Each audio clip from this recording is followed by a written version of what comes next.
Alrighty, welcome to Night News.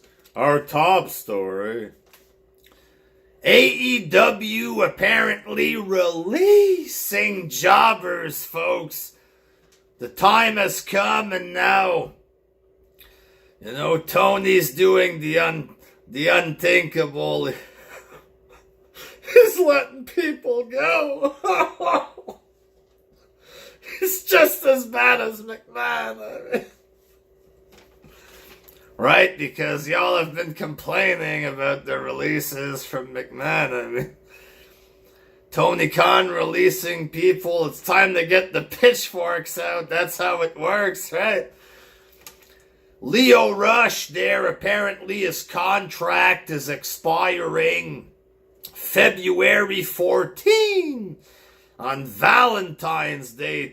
Tony Khan releasing him on Valentine's Day during the pandemic. God. Apparently he's not renewing the contract and he's a free agent and he's done or whatever. Peter Avalon, more rumors of Big Peter resurfacing or whatever. Big megastar Peter Avalon, is he released? Leva Bates says he's not released, but a big report came out, folks. Apparently his contract is expired. He may resign or he may not. Peter Avalon, Tony didn't treat him right. Didn't push him like the star he should have been. And apparently Joey Janela's contract is set to expire. Marco Stunt, Brian Cage, these people are rumored that they're gonna get released.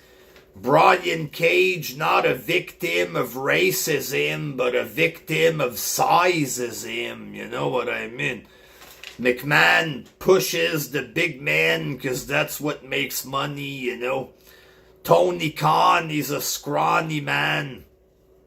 He has a Meltzer Japanese indie fetish, so he likes to push the midgets, you know what I mean? And Brian Cage just doesn't fit the mold or whatever. He's too big or whatever. So big rumors they're getting released. But Lio Rush, apparently for sure he's done. And Peter Avalon, it looks like he's done, or he might not be. I don't know. There. God damn it, Tony! According to PW Insider, folks, The Undertaker is slated to be in attendance at the Rumble. Big Undertaker clickbait for the Rumble, folks. In attendance, does that mean in the crowd? Is he on the show? Is he backstage? Is he gonna stay home? Is he gonna just show up and take a shit or whatever? Pass me the toilet paper. Who knows, folks? Who fucking knows there? Breaking news, folks. AEW and Tony Khan accused of racism, ladies and gentlemen.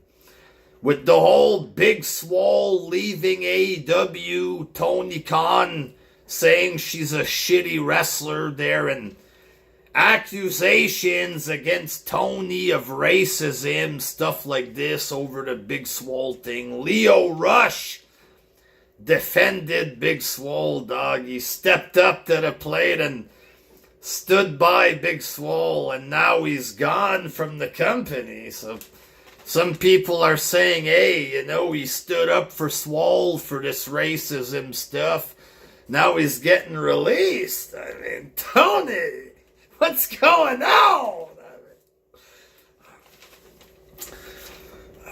Stay tuned for more updates, folks, with the story. A developing story, folks. Tony Khan. According to Dave Meltzer, Steve Austin will be a guest host at Mania or whatever. Again, Austin, he gets brought up every year for this stuff. It would be fun there if he was a part of it. But don't keep your hopes up for this, folks, because plans change there with Meltzer. WWE, apparently they spoke with Ali, and they're not granting him his release. And I find that cruel, ladies and gentlemen. Not cruel towards Ali, cruel for us, because we're stuck watching this jobber on television there. Damn it, McMahon. Karrion Kross was in the news, folks. He spoke about what went wrong. He was too compliant. He should have spoken up more about the outfit. You think? Fuck. He says he wasn't crazy about the outfit, but he said, and I quote, "Now I will say, I was comfortable wearing it."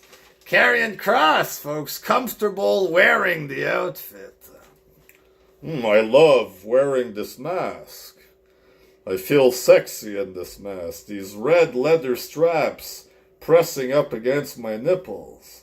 This just feels right.